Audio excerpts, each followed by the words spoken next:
Assalamualaikum warahmatullahi wabarakatuh. Perkenalkan, nama saya Kori Febriata Situmorang dengan NIM 1902 10124. Saya ingin menyampaikan materi tentang reformasi administrasi publik dengan mata kuliah Kapital Selekta. Adapun video ini saya sampaikan untuk memenuhi ujian akhir semester saya.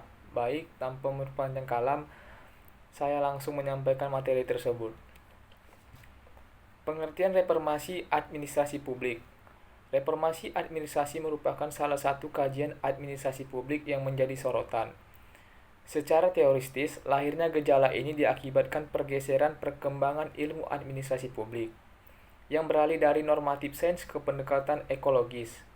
Secara empiris, gejala perkembangan masyarakat sebagai akibat dari adanya globalisasi, memaksa banyak pihak terutama birokrasi pemerintah untuk melakukan revisi, perbaikan, serta mencari alternatif mengenai sistem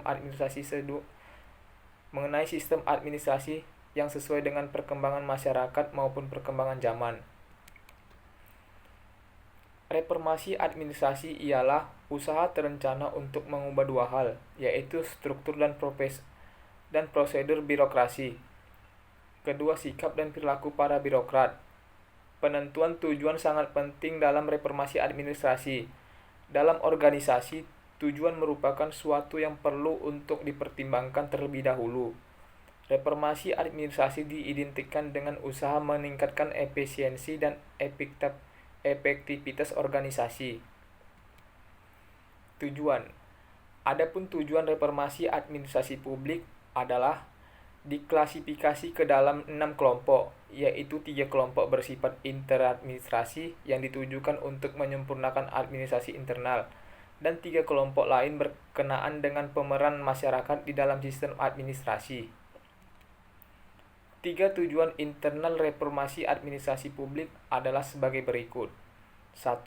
Efisiensi administrasi, dalam arti penghematan uang yang dapat dicapai melalui penyederhanaan formulir, perubahan prosedur, penghitungan duplikasi, dan kegiatan organisasi metode lainnya. 2. Penghapusan kelemahan atau penyakit administrasi, seperti korupsi, bilikasi, dan sistem teman dalam sistem politik, dan lain-lain. 3. Pengenalan dan penggalakan sistem merit. Adapun tujuan yang berkenaan dengan masyarakat adalah: 1. Menyesuaikan sistem administrasi terhadap meningkatnya keluhan masyarakat. 2. Mengubah pembagian pekerjaan antara sistem administrasi dan sistem politik. 3. Mengubah hubungan antara sistem administrasi dan sistem penduduk. Reformasi administrasi memiliki langkah-langkah. Reformasi administrasi dikenal oleh pakar bukan merupakan kajian yang baru di dunia akademik maupun praktik. Membentang mulai dari teori klasikal formal organisasi, reorganisasi, perubahan perkembangan pada teori pasar kontemporer. Juga teori elit organisasi yang menghendaki perubahan dan reformasi fundamental dalam struktur dan proses sistem administrasi. Gerakan reformasi dimulai dengan menghapus segala hambatan ke arah perubahan untuk melakukan perbaikan. Perbaikan yang penyempurnaan administrasi negara dapat dilakukan dengan 2 pendekatan. Pertama, usaha perbaikan dan penyempurnaan secara menyeluruh. Kedua, perbaikan dan penyempurnaan administrasi yang dilakukan secara sebagian dan sebagian. Kedua cara di atas sesungguhnya dapat dilakukan secara bersamaan, dalam arti perubahan yang menyeluruh dilakukan secara bertahap.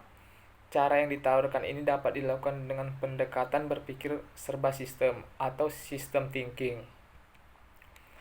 Dari kesimpulan, reformasi administrasi publik adalah suatu upaya perubahan yang dilakukan secara sadar dan terencana dari segala aspek kehidupan, terutama aspek penyelenggaraan administrasi negara, sehingga dapat mencapai tujuan secara rasional.